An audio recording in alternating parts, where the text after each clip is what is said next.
జై శ్రీకృష్ణ. ఇప్పుడు మనం తిరుప్పావైలోని 13వ పాసురం గురించి చెప్పుకుందాము.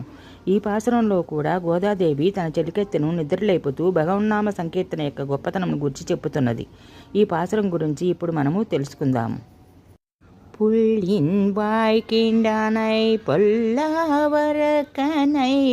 கிள்ளிக்களைந்தானை கீர்த்திமே பாடிப்போய் பிள்ளைகளெல்லாரும் பாவை களம்பொக்கா வெள்ளியெழுந்து வியாழமுறங்கித்து புள்ளும் சிலும்பினக்கான் போதரை கண்டினாய் குள்ள குளிர கூடைந்து நீராடதே பள்ளி கிடத்தியோ பாவாய் நீ நன்னாளால் కళ్ళం తవిరెందు కలందేలోరెంబవాయ్.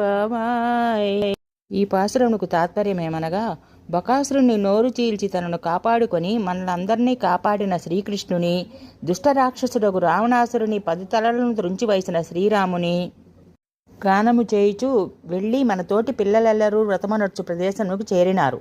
లోపల తుమ్మెద గల తామరపూ వంటి కన్నులు కలదానా, లేడిచూపులు వంటి చూపులు కలదానా, శుక్ర నక్షత్రం ఉదయించుచున్నది. పూల వంటి చూపులు కలదానా, శుక్ర నక్షత్రం ఉదయించుచున్నది. గురుడు అస్తమించుచున్నాడు. పక్షులు కిలకలారావములు అనర్చుచున్నవి.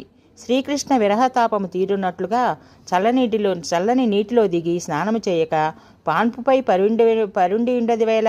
ఓ సుకుమార స్వభావురాలా, ఈ మంచి దినమున నీవు నీ కపటమును విడిచి మాతో కలిసి ఆనందమును అనుభవింపుము అని గోదాదేవి తన చిలకెత్తతోటి చెప్పుతున్నది. జై శ్రీకృష్ణ.